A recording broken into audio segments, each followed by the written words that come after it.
तो अपन ने कल क्या पढ़ा था कि भाई कल अपन ने पढ़ा था कि भाई शिक्षण विधियों के बारे में जॉन एडम्स और एक जॉन ड्यूवी और जॉन ड्यूवी के साथ में स्मिथ और एक टॉलमैन। ठीक है, फिर आज अपन पढ़ रहे हैं शिक्षण के प्रकार। आज अपन क्या पढ़ रहे हैं, तो शिक्षण के प्रकार पढ़ रहे हैं। ठीक, शिक्षण के प्रकार किसके अकॉर्डिंग, तो बीएस ब्लूम के अकॉर्डिंग। ठीक, शिक्षण के प्रकार किसके अकॉर्डिंग, तो बीएस ब्लूम के अकॉर्डिंग।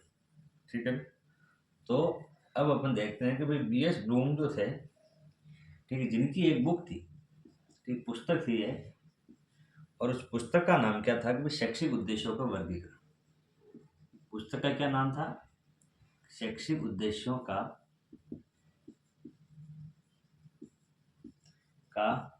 वर्गीकरण। शैक्षिक उद्देश्यों का वर्गीकरण ये किसकी बुक थी, तो ये बीएस ब्लूम की बुक थी। ठीक बात है।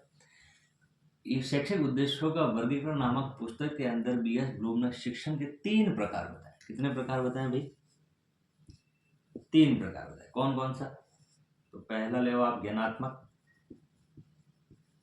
ज्ञानात्मक पक्ष, दूसरा ले आप भावात्मक पक्ष,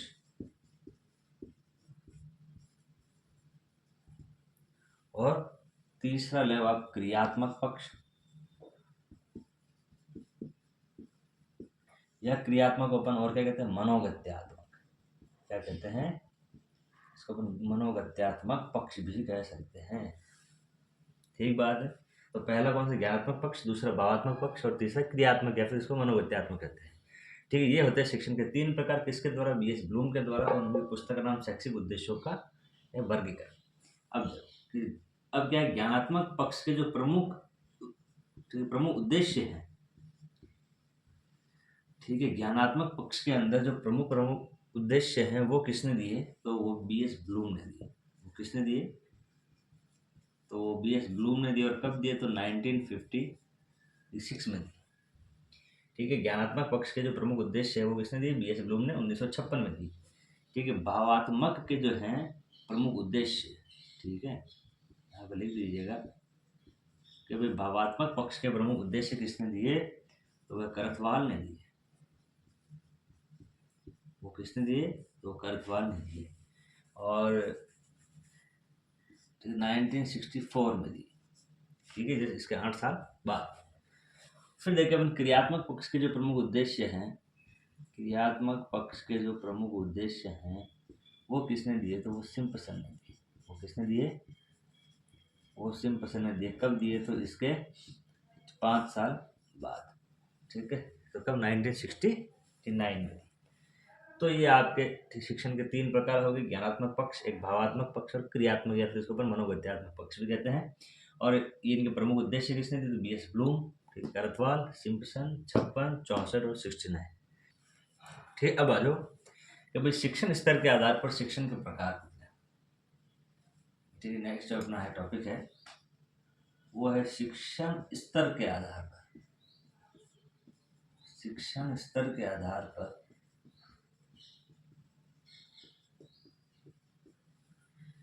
शिक्षण के प्रकार।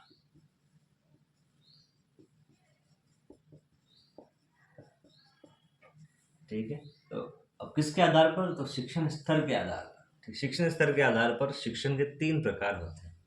ठीक है, पहला कौन सा प्रकार है, ठीक है, शिक्षण के प्रकार कितने हैं, 3, 2, 3। ठीक, पहला जो आपका प्रकार है वो है स्मृति स्तर। वो कौन सा स्तर है, स्मृति स्तर।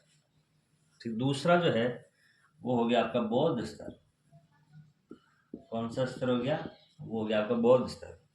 और अब तीसरा जो है वो है चिंतन स्तर। वो कौन सा स्तर हो गया आपका, तो चिंतन स्तर। तो अब शिक्षण स्तर के आधार पर शिक्षण के कितने प्रकार होते हैं, तो 3 प्रकार होते हैं। पहला स्मृति स्तर, फिर बौद्ध स्तर, और तीसरा चिंतन स्तर। ठीक है, स्मृति स्तर, स्मृति स्तर किसने बताया, ठीक, बौद्ध स्तर किसने बताया, और चिंतन स्तर किसने बताया, जिसके बारे में एक बार बताइए। स्मृति स्तर जो है वो बताया अपने सर हर्बर्ट ने। किसने बताया, हर्बर्ट ने बताया। ठीक है, बौद्ध स्तर जो है वो बताया साहब मॉरिसन ने। ठीक है। बौद्ध स्तर का संबंध किससे है? तो किससे साहब? मॉरिसन से है। और चिंतन स्तर का संबंध किससे है? तो मिस्टर हंट से है, ये आपके हंट। ठीक, 3 स्तर, स्मृति, बौद्ध और चिंतन स्तर। ठीक है, स्मृति स्तर किसने दिया? हर्बर्ट ने। ठीक, बौद्ध स्तर मॉरिसन ने और चिंतन स्तर हंट ने दिया। ठीक है, ये आपको विशेष तौर पर ध्यान रखने हैं। ठीक है, तो ये अब तक केवल और केवल 2 चीज़ें पढ़ी। ठीक है, पहला BS ब्लूम। ठीक है, BS ब्लूम की बुक का क्या नाम है? तो शिक्षण उद्देश्यों का वर्गीकरण नामक पुस्तक के अंदर BS ब्लूम ने शिक्षण के 3 प्रकार बताए, ज्ञानात्मक, भावात्मक और क्रियात्मक।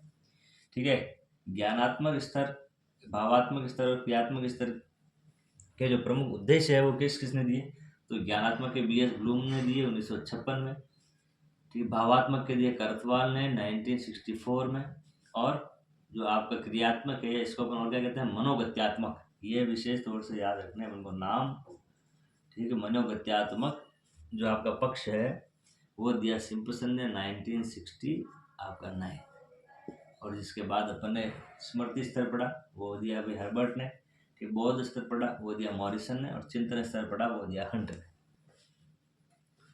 तो चलो, तो अपन अब तक क्या पढ़ा? शिक्षण के प्रकार पढ़ लिए। फिर देखो आप शिक्षण की परिभाषा। शिक्षण की परिभाषा,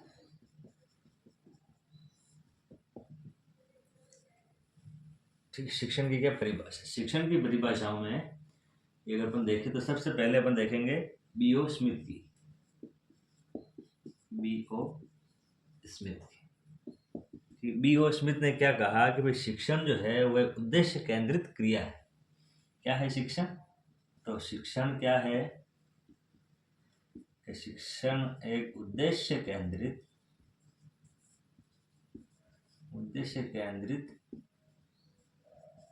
क्रिया है।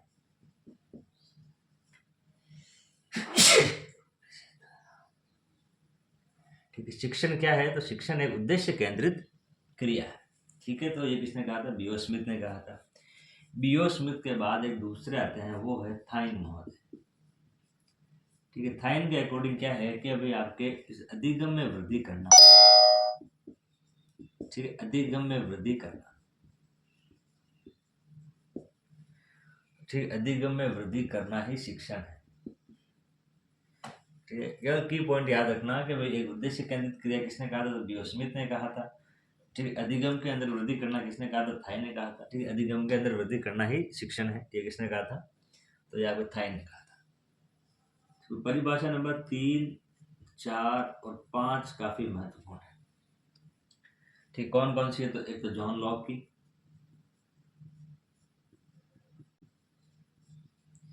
फिर आती है प्लेटो की, और फिर आती है रूसो की। पुस्तक का नाम इमाई, जॉन लॉक, प्लेटो और एक रूसो। ठीक, 3 है जिनकी परिभाषा आपको विशेष तौर पर कंफ्यूज करेगी और विशेष तौर पर याद भी रहेगी। ठीक है, जॉन लॉक की परिभाषा सबको याद है कि बालक का मस्तिष्क जो होता है वो कोरे कागज के समान होता है। ठीक, मस्तिष्क क्या होता है? कोरे कागज के समान। ठीक है, बालक का मस्तिष्क कैसा होता है? तो कोरे कागज के समान होता है। ठीक है, प्लेटो ने क्या कहा था? प्लेटो ने ये कहा था कि भाई बालक का जो मस्तिष्क है वो कोरी स्लेट के समान होता है। किसके समान होता है? तो वो कोरी स्लेट के समान होता है। ये बालक का मस्तिष्क वो कोरी स्लेट के समान होता है। ठीक है, अब इसके अंदर की पॉइंट ढूंढना चाहो तो ये इसके अंदर ले है, दूसरा अक्षर भी ले है, केवल इसका अंतर है पै और से का। ठीक है, अब ये वरना पूरा प्लेटो ही है। तो जॉन लॉक ने क्या कहा था? ठीक, मस्तिष्क होता है कोरे कागज के समान। और इस प्लेटो ने क्या कहा था कि भाई मस्तिष्क जो है वो कोरी स्लेट के समान होता है। पर ये आए तीसरे मनोवैज्ञानिक रूसो। ठीक है, तो रूसो ने कहा कि भाई बालक का मन जो है, ठीक है, मस्तिष्क नहीं, ठीक, बालक का मन वो कोरे कागज के समान होता है। ठीक है, मन कोरे कागज के समान होता है। ठीक है, तो ये आपको 3 परिभाषाएं विशेष तौर पर याद रखनी। फिर एक नेक्स्ट जो परिभाषा है वो जैक्सन की परिभाषा। ठीक, जैक्सन की परिभाषा है बहुत इंपॉर्टेंट है। जैक्सन ने क्या कहा था कि भाई जैक्सन ने कहा कि भाई शिक्षण वह प्रक्रिया है जिसमें तो भाई शिक्षण वह प्रक्रिया है, ये आप लिख लेना, शिक्षण वह प्रक्रिया है जिसमें एक परिपक्व व्यक्ति दूसरे अपरिपक्व व्यक्ति को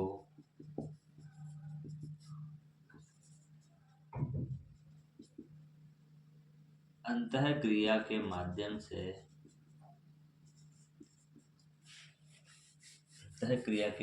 से सिखाने का प्रयास करता है।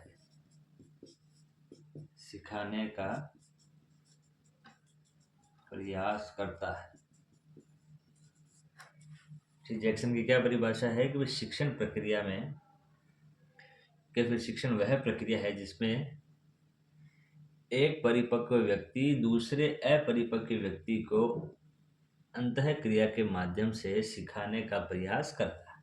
ये परिभाषा जैक्सन की। 6 परिभाषा है, 6 की 6 आपके विशेष तौर पर इम्पोर्टेंट है। ठीक है, एक और आप अगर याद करना चाहें तो ये लिखिए, ठीक है, रायबर्न की तरह। ठीक है, रायबर्न ने क्या कहा था? ठीक है, रायबर्न ने कहा कि भाई शिक्षक और छात्र के मध्य संबंध जितने घनिष्ठ होंगे, शिक्षक व छात्र के मध्य संबंध जितने घनिष्ठ